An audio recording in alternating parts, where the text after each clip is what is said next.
Oikein hyvää iltaa, arvoisa yleisö. Nyt on vuorossa sääennuste. Heikkenevää kuivakkaa tuulta saamme Lapista käsin kohti alapäätä. Helsinkiä päin on tuolta eestistä nousemassa kovinkin kosteaa ilmaa. Sen sijaan Venäjän tuulet ovat muuttuneet hyvinkin torjuviksi.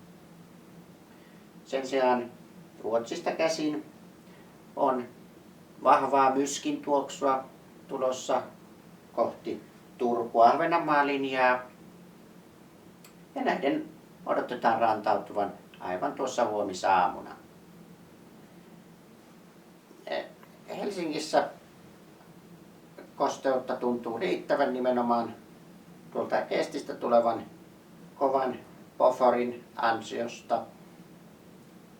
Ja tätä eestiläistä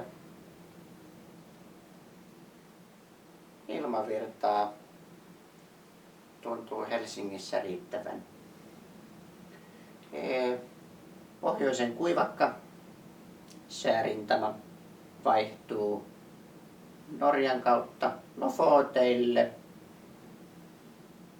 kantautuvan matalapaineen ansiosta, jolloin Helsingin kosteus vain jatkuu.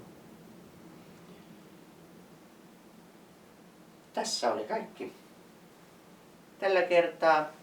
Huomenna taas uudet sääennusteet.